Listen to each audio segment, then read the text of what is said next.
So ito mga Adya, XXL size ng Jensen to versus yung Gagambang Japan. So hindi naman max size tong Gagambang Japan na to. Kumbaga lagay natin siya doon sa binata na size nung Gagambang Japan. So ito salpukan to mga Adya. Ito yung ginawa nila agabi, last fight 100. So sinalang nila agabi is yan, Gagambang Japan sa yung Jensen G. So titignan natin kung kakayanin ng Jensen yung Gagambang Japan, kasi alam naman natin na makapal, no? Makapal talaga yan. Ang paa niyan mga Aji mahaba tapos makapal.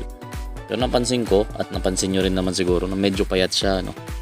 So ito pala yung isa sa pinopromote ko ngayon, no? Bakit ko pinopromote yung salpukan? Kasi para sa akin mga Aji, fair basis siguro kung sa mga naglalaro ng SI dyan, no? So kahit di ko naman siguro sabihin kung ano yung pinagkaiba nyan. So walang VOD, yung view of death, walang pisil-pisil, walang line of death. Saka alam nyo naman yun mga Aji, kahit di ko ano yun, no? Yung SI mga Aji, paminsan kasi may pinapaboran, mostly yung dihado sa pusta. So yung pisil, kahit balahibo lang. Yung isa naman grabe pisilin, parang sobra na, kulang na lang itulak na ano. So alam naman nating lahat yan, kahit hindi na tayo mag ano, no. So basta alam niyo yan. And ito yung mga Aji, itong salpukan na to kasi bagong bago pa. And sa GC ko mga Aji, tuloy yung nagpa-impress sa amin na ang clear nung kuha ng video and maayos yung laro ng Gagamba. So paminsan kasi mga Aji, ang hirap na explain eh. Kayo na lang mag-isip mga Aji. Yung Gagambang sobrang OD, halos di na maglakad sa stick. Kinagat ng kinagat, hindi na mamatay. Saan kayo nakakita ng ganun?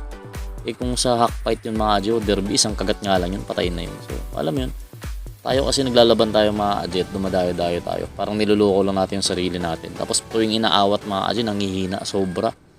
So ito mga Aji, ito na lang sabihin ko. So pag naglaro kayo ng salpukan, pag may nakita kayong irregularidad, sabihin nyo sa akin. Kung nadali kayo sa sentensya, sabihin nyo sa akin. Babalik ko pera nyo. Yun lang masasabi ko sa inyo dito. Ito patas kung patas to. Kung talo, talo talaga. Kung panalo, panalo. Kasi kung sino yung mas maliksi after ng kagatan, yun yung magwawagi, no? So yun yung didiklar na panalo. So ito, panoorin na natin. Jensen to. So XXL size, jumbo size, parang ganon, or super jumbo ng datingan nito. Payat talaga yung Gagambang Japan dito. Tingin ko kakainin to. Unang banggaan. Sa ating bandang pula dyan Jensen lines yan, orange, pulahin ng paa. Versus sa ating bandang puti dyan yung Japan G natin dyan, medyo payat, old na. So kung Japan G natin to, tingin ko madadali to. Madadali tong Jensen mga Aji. Kasi sariwa yung mga Gagambang Japan ko dito. So tignan natin. Pangalawang banggaan yan ng ating matitinding panlaban Yan at nagpangabot na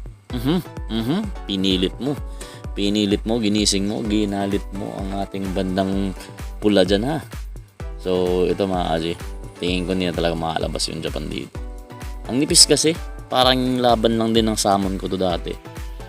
Yung manipis, so alam niyo naman, wasak talaga yung Japan dati, no. So yun, ganyan sila magbigay ng puntos. So pag panalo, as usual, tapos saka ilalapag yung